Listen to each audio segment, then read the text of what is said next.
Deputy CM అయ్యాక అధికారికంగా కొండగట్టుకు రావడం జరుగుతుంది. అండ్ రేపు మార్నింగ్ మాదాపూర్ ఇంటి నుంచి 7 to 7:30 మధ్యలో బయలుదేరి కొండగట్టు రీచ్ అవుతారు. 11 o'clock మధ్యలో. అండ్ పూర్తి భద్రతా వలయం ఉంటుంది. తెలంగాణ వ్యాప్తంగా అభిమానులు, జన సైనికులు అండ్ కార్యకర్తలు, వీర మహిళలు అందరూ ఆయన కోసం వెయిట్ చేస్తున్నారు. ముఖ్యంగా తెలియజేయడం ఏమనగా ఆయన దీక్షలో ఉన్నారు అండ్ అమ్మవారి దీక్షలో ఉన్నారు కాబట్టి పోలీసులకు సహకరించాలని మనస్ఫూర్తిగా కోరుకుంటున్నాను. అండ్ మళ్ళీ ఒకసారి డిఫరెంట్గా ఇక్కడ ఒక మీటింగ్ పెట్టి అందరినీ పేరు పేరున కలవబోతున్నారు. అది కూడా దృష్టిలో పెట్టుకోవాలి. అండ్ జనసేన ఇక్కడ బలోపేతం చేయడానికి కళ్యాణ్ గారు ఒక సమావేశం పెట్టడం కూడా జరుగుతుంది. అండ్ జనసేన ఆల్రెడీ ఇక్కడ ఉంది. ఆఫ్టర్ ఆంధ్రప్రదేశ్ ఫలితాల తర్వాత ఇంకా బలంగా ముందుకెళ్తుందని అందరూ ఇక్కడ ఎక్స్పెక్ట్ చేస్తున్నారు. అలాగే జరుగుతుంది. అండ్ సమస్యల గురించి కూడా ఇక్కడ నాట్ ఓన్లీ కళ్యాణ్ గారిని చూడడానికే కాదు, అక్కడ ఉన్న లోకల్ సమస్యల గురించి కూడా చాలామంది వస్తున్నారు. ముఖ్యంగా సిరిసిల్ల ఇష్యూ గురించి కొంతమంది వచ్చి, చేనేత కార్మికులు వచ్చి వాళ్ళ ప్రాబ్లమ్స్ కూడా తెలియజేస్తున్నారు. అంటే సందర్భం కాకపోయినా ఎందుకు చెప్తున్నానంటే అక్కడ 8 ఆత్మహత్యలు చేసుకున్నారు. వాళ్ళందరూ వచ్చి మేము ఒక మెమోరాండం ఇస్తాము కళ్యాణ్ గారికి. ఎందుకంటే చేనేత వాళ్ళ గురించి కళ్యాణ్ గారు ఇంతకుముందు వచ్చారు సిరిసిల్ల. అండ్ మా ప్రాబ్లమ్స్ ఇప్పుడు కొంచెం పెద్దగా అయ్యాయి గవర్నమెంట్ తర్వాత. ఎందుకంటే ఈ 10 సంవత్సరాల కాలం కంటే ఇప్పుడు కొంచెం ఈ 6 నెలల్లోనే 8 ఆత్మహత్యలు చేసుకున్నారు. సో ఒకసారి మేము వినతి పత్రం ఇస్తామని కొంతమంది వచ్చారు. సో వాళ్ళది కూడా మేము కళ్యాణ్ గారి దృష్టికి తీసుకెళ్తాం.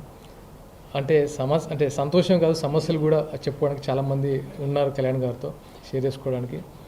అండ్ ఫస్ట్ ఆఫ్ ఆల్ రేపు ఉన్న కొండగట్టు కార్యక్రమాన్ని అందరూ తెలంగాణ వ్యాప్తంగా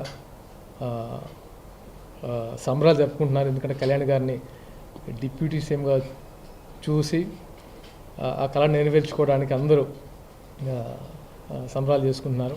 అలాగే కొంచెం సమన్వయం కూడా పాటించాలి.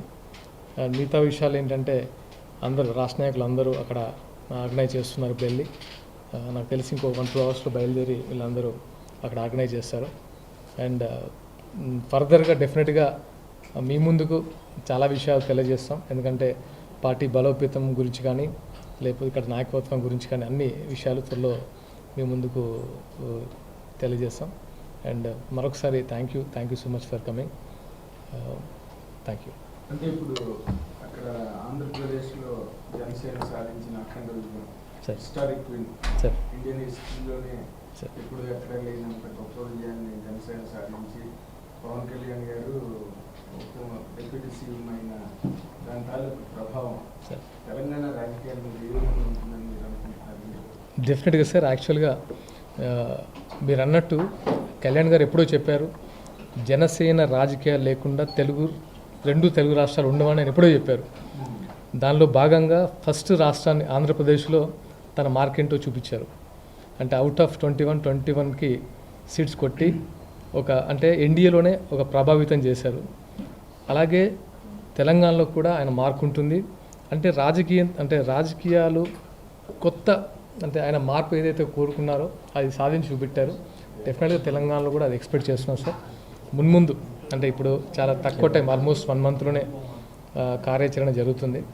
ఇంకొక తెలంగాణ వ్యాప్తంగా నాకు ఫోన్స్ వస్తున్నాయి, అంటే జాయినింగ్స్ అవ్వడానికి కానీ, అంటే జనసేన విజయం ఏదైతే ఉందో అది తెలుగు రాష్ట్రాలను కాదు, ఆల్మోస్ట్ టోటల్ భారతదేశంలో ఒక ప్రభావం చూపింది కళ్యాణ్ గారి రాజకీయ మార్క్.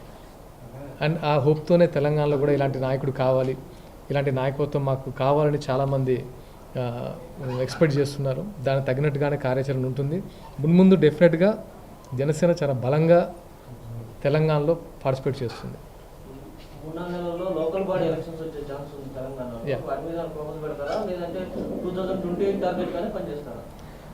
అంటే 28 అని ఏం లేదు. అంటే కళ్యాణ్ గారు ఏదైతే డెసిషన్ తీసుకుంటారో ఏంటంటే ఆయన వ్యూహం మనకు తెలియాలి. ఫస్ట్ ఆఫ్ ఆల్ కళ్యాణ్ గారు వేసే వ్యూహం ఎలా ఉంటుందంటే ఎప్పుడు ఎలా పార్టిసిపేట్ చేస్తే బాగుంటుంది, అది పొత్తా లేకపోతే ఇండివిజువల్గానా, లేకపోతే ఇక్కడ ఇంకా ఏమైనా లోపాలు ఉన్నాయో అవి సరిదిద్దుకొని ఎలా ముందుకెళ్తే బాగుంటుందని అనే ఇన్స్ట్రక్షన్ బట్టి మనం ముందుకు వెళ్ళాల్సి వస్తుంది. సాయంత్రం పవన్ కళ్యాణ్ గారు తెలంగాణ హైదరాబాద్ రీచ్ అయ్యాక ఈ రోజు సాయంత్రం నన్ను కలిసే అవకాశం ఉందా, లేదంటే రేపు కొండగట్టు ఒకటేనా ఇంకేమైనా కార్యక్రమాలు? ఇప్పటికైతే ఓన్లీ కొండగట్టు దీక్షలో ఉన్నారు కాబట్టి ముఖ్య నాయకుల్ని కలిసేసి జస్ట్ ఒక 2 నిమిషాలు మాట్లాడి అది ఉంటుంది. అంటే మిగతా కార్యాచరణ ఆయన ఆల్మోస్ట్ ఒక విత్ ఇన్ ఏ వీక్, అంటే ఈ దీక్ష అయిపోయిన తర్వాత అందరినీ జిల్లాల వారీగా కలిసే యోచన ఉంది. అది కూడా సర్క్యులర్ రిలీజ్ చేశారు. దాన్ని బట్టి ఆయన ఒక డెసిషన్ తీసుకొని ముందుకెళ్తారు. అంటే ఇప్పుడు దీని తర్వాత తెలంగాణలో జాయినింగ్స్ బాగా ముమ్మరంగా ఉన్నాయండి. ఉన్నాయి సార్, చాలా. అంటే ఎప్పుడైతే అంటే ఒక ఆంధ్ర ఫలితాలు చూసిన తర్వాతనే వెంటనే ఎప్పుడు రానన్ని కాల్స్, ఎప్పుడు రానన్ని అపాయింట్మెంట్స్ వచ్చాయి.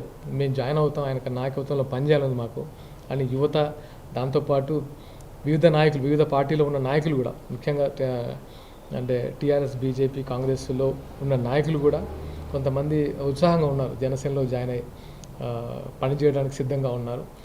దానికి ఏంటంటే మాకంటూ ఒక లిమిటేషన్స్ ఉంటాయి. అవి ఒక కార్యాచరణ తర్వాత, అంటే అధ్యక్షులు మాట్లాడిన తర్వాత మిగతా కార్యక్రమాలు ముందుకు తీసుకెళ్తారు. మీకు వచ్చిన కాల్స్లో ఏ పార్టీకి సంబంధించిన నాయకులు ఎక్కువ ఉన్నాయండి?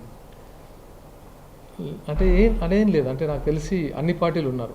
అంటే ఎలా ఉందంటే కళ్యాణ్ గారి మీద నాయకత్వంతో, నమ్మకంతో అటు టీఆర్ఎస్ పార్టీ కానీ, కాంగ్రెస్ పార్టీ వాళ్ళు కానీ అంటే పని చేయడానికి అంటే ఆయనకున్న ఇప్పుడు ఎలా ఉంటుందంటే రాజకీయాలు ఒక్కొక్క కోణంలో ఒక్కొక్కలా చూస్తారు కొంతమంది. అంటే నా దృష్టిలో కళ్యాణ్ గారి నాయకత్వం ఒక మార్పు తీసుకొచ్చిందని నేను అనుకుంటున్నాను. ఎందుకంటే ఆంధ్ర రాజకీయాల్లో, అలాగే తెలంగాణలో కూడా చాలామంది ఒక కమ్యూనిజం భావాలతో, అంటే ముఖ్యంగా యువత ఇక్కడ కళ్యాణ్ గారిని బాగా ఓన్ చేసుకుంటారు. అలాంటి వాళ్ళు జాయిన్ అవ్వడానికి ఎక్కువ ఇష్టపడుతున్నారు. ఆల్రెడీ మీరు ఎన్డీఏతోనే పొత్తు పెట్టుకున్నారు కదా సార్. మీకు వచ్చిన కాల్స్లో కాంగ్రెస్ లేదా బీఆర్ఎస్ 2 పార్టీలే ఉన్నారు. ఈ రెండింటిలో ఏది ఎక్కువ వచ్చాయని అడుగుతుంది. బీజేపీ అంటే అది మీ ఇంటర్నల్ ఆల్రెడీ పొత్తులో భాగమే కదా సార్. మీరు అన్నట్టు బీఆర్ఎస్ నుంచి వచ్చాయి, కాంగ్రెస్ నుంచి వచ్చాయి, బీజేపీ నుంచి కూడా వచ్చాయి. ఎందుకంటే బీజేపీలో కొంతమంది ఇంకా ఉండొచ్చు, కూటమిలో భాగమైన కొంతమంది మనతో పనిచేయడానికి సిద్ధంగా ఉండే వాళ్ళు ఉంటారు కదా. సో అందరూ వచ్చాయి కాల్స్. అదే సార్, అంటే యాక్చువల్గా ఇప్పుడు చాలా తక్కువ, అంటే ఇనీషియల్ స్టేజ్ ఇప్పుడు ఉంది. సో ముందు ఏంటంటే కళ్యాణ్ గారు ఒక డెసిషన్ తీసుకుంటారు. ఇప్పుడు అక్కడ తన కార్యాచరణ మీద దృష్టి పెట్టారు. ఏపీలో మొన్ననే ఛార్జ్ తీసుకుని అక్కడున్న సమస్యలు పరిశీలించడానికి ట్రై చేస్తున్నారు. నాకు తెలిసి ఆల్మోస్ట్ ఒక 1 మంత్ అది కొంచెం సెటిల్ అయిన తర్వాత ఇక్కడ ఉన్న పరిస్థితులను బట్టి ఇక్కడ ఏం చేద్దాం, ఎలా చేద్దాం, ఎలాంటి క్యాడర్ని పెడదాం, ఎలా వెళ్తే బాగుంటుంది, పొత్తులు వెళ్తే బాగుంటుంది, అది కళ్యాణ్ గారు తీసుకునే డెసిషన్. అంటే ఆయన అక్కడ గవర్నమెంట్లో ఉప ముఖ్యమంత్రి పదవిలో చాలా బిజీగా ఉన్నారు. ఇక్కడ పార్టీ వ్యవహారాలు నడిపించడానికి కీలకంగా వ్యవహరించే వ్యక్తి ఎవరంటే మీరు? సార్ ఇక్కడ అదేం లేదు సార్, అందరూ ఉన్నారు. యాక్చువల్ మహేందర్ రెడ్డి గారు, శంకర్ గౌర్ గారు, రాజలింగం గారు, ముమ్మారెడ్డి ప్రేమ్ కుమార్ గారు, దామోదర్ రెడ్డి గారు, ఇక్కడ ఒక ఆయనకు అంటే ఎప్పటి నుంచో, అంటే ఆల్మోస్ట్ ఒక 10 సంవత్సరాల నుంచి ఉన్న వాళ్ళందరూ ఉన్నారు. సో నన్ను ఏంటంటే నాకు ఆల్మోస్ట్ నవంబర్లో నేను జాయిన్ అయ్యాను. ఆయనతో ఎప్పటి నుంచో జర్నీ ఉన్నా, పార్టీలో మాత్రం ఒక నవంబర్లో నేను జాయిన్ అయ్యాను. నాకు తెలంగాణ ప్రచార కార్యదర్శి పదవి ఇచ్చారు. అంటే ఈ దీనిలో భాగంగా ఏంటంటే జనసేన సిద్ధాంతాలు కానీ, జనసేన భావజాలను కానీ, అంటే ఇవన్నీ నేను ప్రజల్లోకి తీసుకెళ్ళడమే నా బాధ్యత. నాకు ఒక బరువైన బాధ్యత అని పెట్టారు. నన్ను నమ్మి పెట్టినందుకు దీన్ని 100% చేయాలని నేను నిర్ణయించుకున్నాను.